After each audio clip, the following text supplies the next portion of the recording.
ఒక కీలక పరిణామం, ఒక మంచి పరిణామం. రాష్ట్ర ప్రభుత్వం ఏదైతే ముఖ్యమంత్రి గారు ఆరోపణలు చేశారో ఆ ఆరోపణల మీద ముఖ్యమంత్రి గారు ఒక సిట్టును ఏర్పాటు చేయటం పట్ల మొట్టమొదటి నుంచి రాష్ట్ర ప్రజలు కానీ వైఎస్ఆర్ కాంగ్రెస్ పార్టీ కానీ మేము తీవ్రంగా ఖండిస్తున్నాం.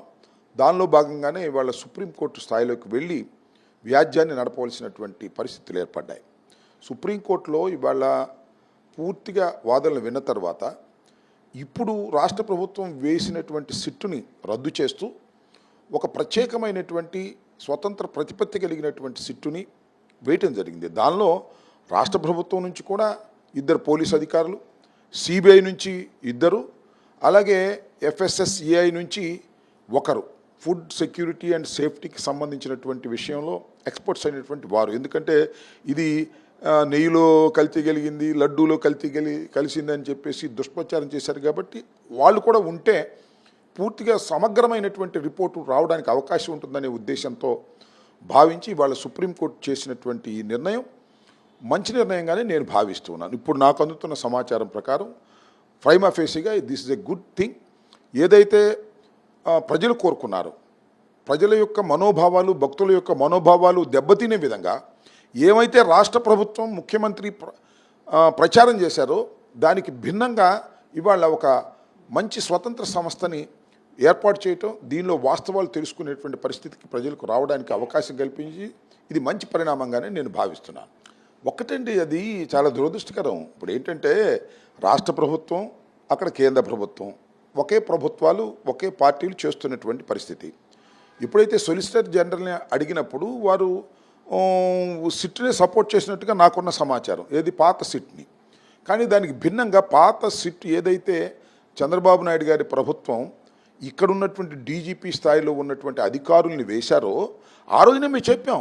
ఎందుకంటే ఆ డీజీపీ స్థాయి అధికారులు ఏం చేస్తారు, చంద్రబాబు నాయుడు గారు తయారు చేసిన రిపోర్ట్ మీద సంతకం పెట్టే పరిస్థితి ఉంటుంది రాజకీయంగా ఇక్కడ ఉన్నటువంటి పరిస్థితుల్లో. ఇది ఒక హై లెవెల్ స్వతంత్ర ప్రతిపత్తి కలిగినటువంటి ఒక సంస్థ ద్వారా చేయాలి అనేది మాకు ఆ రోజు మేము కోరుకున్నది.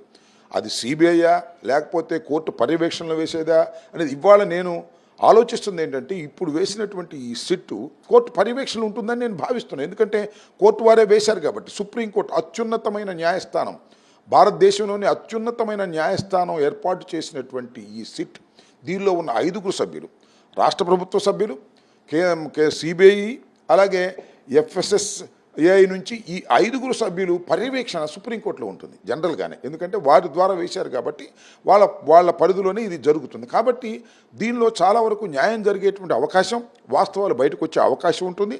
ఖచ్చితంగా నేను చెప్తున్నా, రాష్ట్ర ప్రభుత్వం ఏదైతే చేయాలని అనుకుందో దానికి భిన్నంగా ఇవాళ సుప్రీంకోర్టు వాదనలు విన్న తర్వాత ఇటు కపిల్ సిబల్ వాదనలు కానీ, అటు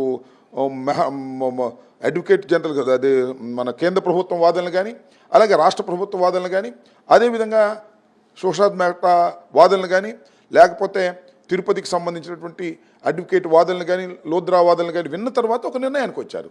దానికి కపిల్ సిబల్ చాలా స్పష్టంగా చెప్పారు, నో అబ్జెక్షన్ ఫర్ దిస్ అని. సో ఇది ఒక మంచి పరిణామంగానే నేను భావిస్తున్నాను. ఇంకా వివరాలన్నీ వచ్చిన తర్వాత దాని గురించి కూడా మనం మాట్లాడదాం. ఖచ్చితంగా ఒక స్వతంత్ర సంస్థ చేత ఇది విచారణ జరగాల్సిన అవసరం ఉంది. దీనిలో ఒక అంశం ఏంటంటే సార్, సర్వశ్రేష్ఠ త్రిపాఠి అనే IPS ఆఫీసరు మాకు బాగా తెలుసు. ఎందుకంటే ఆయన గుంటూరు DIGగా పనిచేస్తున్నారు. సరే, ఆయన మీద ఒక IPS ఆఫీసర్ని మనం వేరేగా చేయటం కాదు, కానీ ఆయన మీద విశ్వాసం మాత్రం చాలా తక్కువ మాకు అందరికి కూడా. ఎందుకంటే ముఖ్యమంత్రి గారి ఆదేశం మేరకే ఆయన పనిచేస్తారు అనేటువంటి భావన ఉన్నది.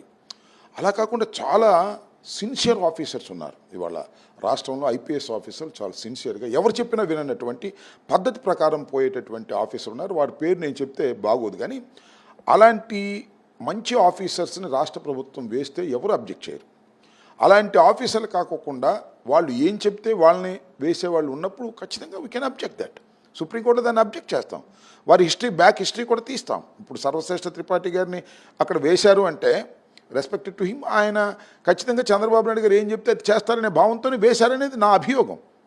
కాబట్టి దాని మీద ఎవరైతే రాష్ట్ర ప్రభుత్వం నుంచి 2 ఎవరినైతే నియమిస్తారో పోలీసు అధికారులని, వాళ్ళ పద్ధతులు ఎలా ఉన్నాయి గతంలో, వారు ఏ విధంగా వ్యవహరించారు, గతంలో వాళ్ళ సిన్సియారిటీ ఏంటి అనే వాటిని కూడా ఖచ్చితంగా పరిగణలోకి తీసుకోవాలి. అది పరిగణలోకి తీసుకోకుండా వాళ్ళు వేస్తే definitely we'll go to the court again, సుప్రీంకోర్టుని మళ్ళీ ఆశ్రయిస్తాం. ఎందుకంటే 5 సభ్యుల్లో ఇద్దరు రాష్ట్ర ప్రభుత్వం యొక్క ఛాయిస్ ప్రకారం ఐపీఎస్ ఆఫీసర్ని, పోలీస్ ఆఫీసర్ని వేస్తారు.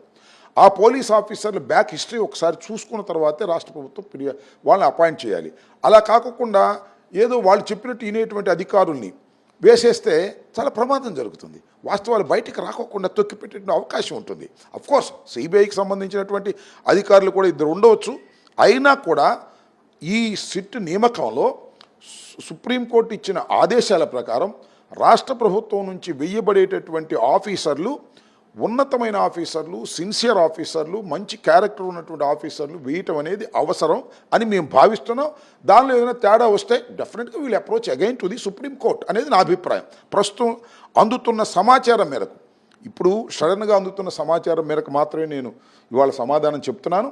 ఇంకా డీటెయిల్స్ వచ్చిన తర్వాత దీనిలో ఏమైనా ఉంటే పొరపాటు సరి చేసుకునే పరిస్థితి కూడా మేము చేస్తామని కూడా ఈ సందర్భంగా నేను మనవి చేస్తున్న. రాష్ట్ర ప్రభుత్వం నుంచి నియమించబడే ఇద్దరి అధికారులు ఖచ్చితంగా సిన్సియర్ ఆఫీసర్లు అయి ఉండకపోతే రాష్ట్ర ప్రభుత్వం చేసేటటువంటి చర్య మీద మళ్ళా we can approach to the court అనేది నా అభిప్రాయం. ఒక కీలకమైన పరిణామం సార్ ఇది. ఎందుకంటే నాకు ఒక్క నిమిషం టైం తీసుకుంటాం. మీరు చూసినట్లయితే మొత్తం టోటల్గా ఈ రాష్ట్ర ప్రభుత్వం అధికారంలోకి వచ్చిన తర్వాత ముందు చంద్రబాబు నాయుడు గారు ఆరోపణ చేస్తారు, తర్వాత ఎఫ్ఐఆర్ రిజిస్టర్ చేస్తారు. మీరు చూడండి ఒకసారి జత్వాని కేసు కానీ, లేదా పడవలు అడ్డం పెట్టి మనం ప్రకాశం బ్యారేజీని కూలగొడుతున్నారనే దాని మీద కానీ, లేదా ఈ దైవానికి సంబంధించిన లడ్డూ ప్రసాదం విషయంలో కానీ ముందు చంద్రబాబు నాయుడు గారు ఆరోపణ చేసేస్తారు. ఇది జగన్మోహన్ రెడ్డి గారిది, ఇది వైఎస్ఆర్ కాంగ్రెస్ పార్టీ చేసిన అరాచకం అని ముందు పుంఖాలుగా ఆరోపణ చేస్తారు. ఆరోపణ చేసిన తర్వాత పోలీసులు రిజిస్టర్ చేస్తారు, ఆ తర్వాత ఇన్వెస్టిగేషన్ చేస్తారు. What is this? ఇది తప్పు కదా. ఆరోపణ చేయాల్సిన అవసరం ఉంది. ఒక ముఖ్యమంత్రి స్థాయిలో ఉన్నటువంటి వ్యక్తి ఒక ఆరోపణ చేసి తర్వాత కేసు రిజిస్టర్ చేయకూడదు కదా. అసలు ఆరోపణ చేయాల్సిన అవసరం లేదు. కేసు రిజిస్టర్ చేసి ఇన్వెస్టిగేషన్ చేయాలి. దుర్బుద్ధి బయటపడుతుంది కదా. ఈ 3 కేసుల్లోనూ ముందు పుంఖాలుగా ఆరోపణ చేయటం, అది ఆంధ్రజ్యోతి, ఈనాడు ఫ్రంట్ పేజీల్లో వేయటం, ఆ తర్వాత ఎఫ్ఐఆర్ రిజిస్టర్ చేయటం. చూడండి ఈ చిత్రమైనటువంటి విషయం. ఆ తర్వాత ఎఫ్ఐఆర్ రిజిస్టర్ చేసి అప్పుడు పోలీసులు ఇన్వెస్టిగేషన్ చేయటం, దీనిలోనేమో సిట్ అని చెప్పేసి పోలీసులను వేయటం. ఇదంతా ఒక కుట్రపూరితమైనటువంటి పద్ధతుల్లో జగన్మోహన్ రెడ్డి గారిని, వైఎస్ఆర్ కాంగ్రెస్ పార్టీని అపాస్పాలు చేయాలనే ఒక రాజకీయ కుట్రతోనే ఇలాంటి కార్యక్రమాలు జరుగుతూ ఉన్నాయి. వరద కార్యక్రమాలు కానీ, జత్వాని కార్యక్రమాలు కానీ, చివరికి భగవంతుడు కార్యక్రమాలు కూడా ఇదే జరిగేటటువంటి పరిస్థితిని సహించలేకపోయేటటువంటి పరిస్థితి ఏర్పడుతుంది.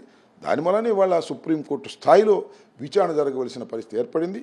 ఇది చాలా వరకు హర్షించదగినటువంటి పరిణామంగా నేను భావిస్తున్నాను. సిట్టు ఏర్పాట్లో అవకతవకలు ఉంటే మాత్రం డెఫినెట్గా రాష్ట్ర ప్రభుత్వం నుంచి అవకతవకలు ఉంటే మాత్రం డెఫినెట్గా మేము అబ్జెక్ట్ చేస్తామని కూడా ఈ సందర్భంగా నేను చెప్పదలుచుకున్నాను.